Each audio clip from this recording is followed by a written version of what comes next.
Welcome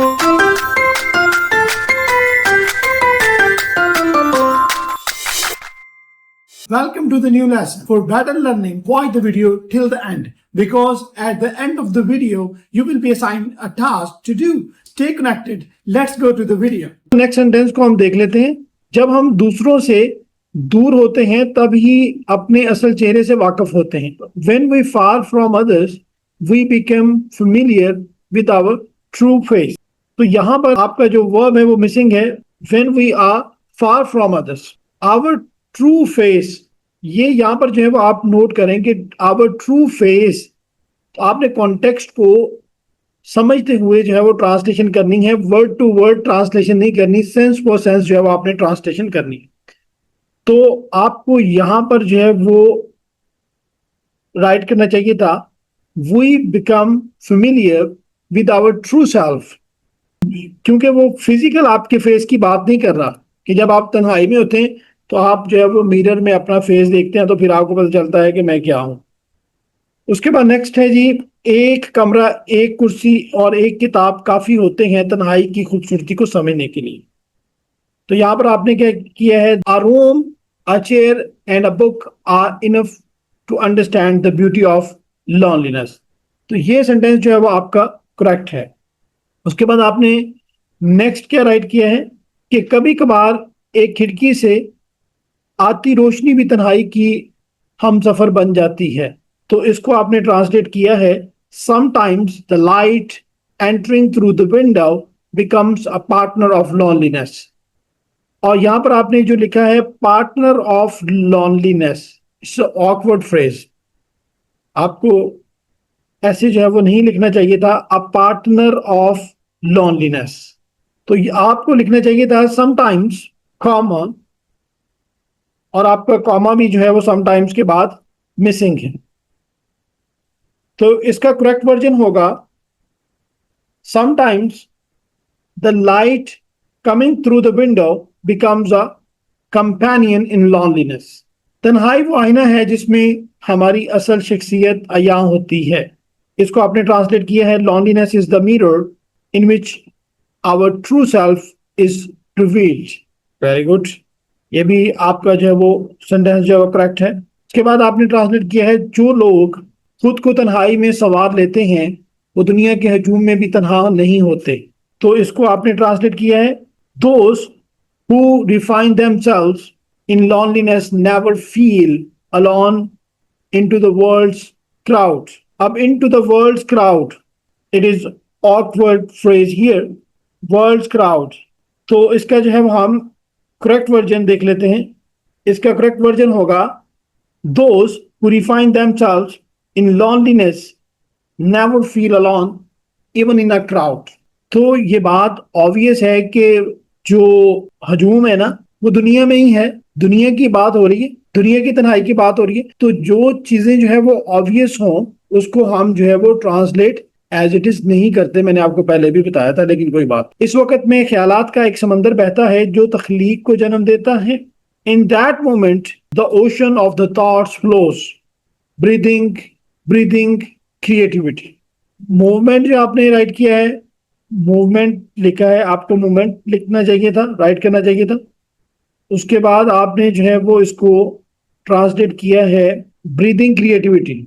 तो better था आप इसमें जो है वो लिखती गिविंग बर्थ टू क्रिएटिविटी।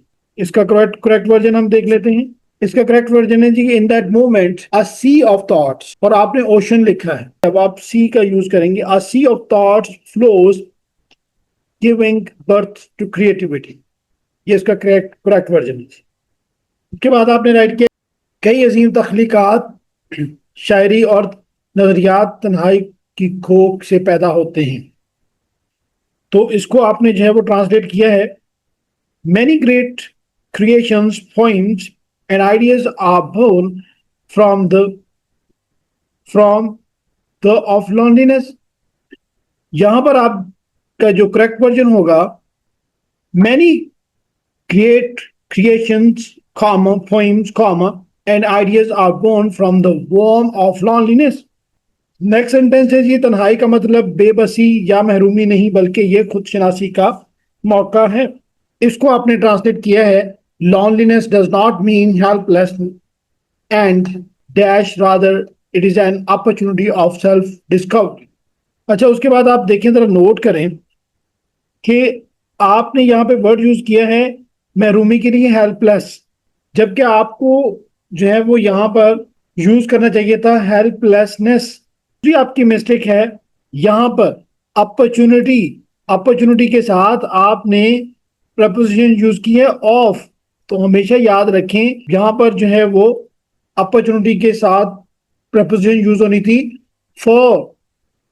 तो इसका करेक्ट वर्जन होगा loneliness does not mean helplessness or deprivation. Rather, it is an opportunity for self-discovery. Self-discovery is a compound noun here. Use hyphens. Next है जी, इसमें दिल की धड़कन और सांस की आवाज भी गहरी महसूस होती है। आपने ट्रांसलेट किया है where heart beat and sound of breathing are felt deeply. इसमें अब यहां पे आप देखें कि बात हो रही है इसमें, आपने इसमें को ट्रांसलेट किया है वेयर, जो कि रॉन्ग है। बेसिकली यहां पर बात हो रही है मूवमेंट की, तो आपको इसे ट्रांसलेट करना चाहिए था इन सच मूवमेंट्स। हम इसका करेक्ट वर्जन देख लेते हैं। इसका करेक्ट वर्जन होगा in such movements even the heart beat and breath are felt deeply. हर शय जैसे रुक सी जाती है, लेकिन ये रुकना सुकून का जरिया बनता है। आपने इसको ट्रांसलेट किया है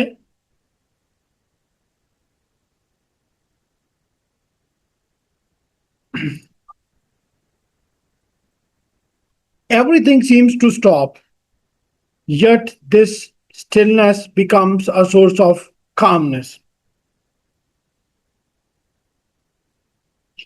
तो ये भी सेंटेंस आपका करेक्ट जो है वो है। उसके बाद नेक्स्ट सेंटेंस देख लेते हैं। चाय का एक कप और बरसती बारिश तन्हाई की बेहतरीन साथी हो सकती है। इसको आपने ट्रांसलेट किया है a cup of T and falling rain can be the great partner of loneliness. तो ग्रेट पार्टनर आपने अगेन जो है वो यहां पर रॉन्ग यूज किया है, ग्रेट पार्टनर ऑफ लॉनलीनेस। तो यहां पे आपने ग्रेट पार्टनर का जो है वो रॉन्ग यूज किया है। इसका करेक्ट वर्जन होगा a cup of T and falling rain can be the perfect companions of solitude. Before you go, here's a task for you to do.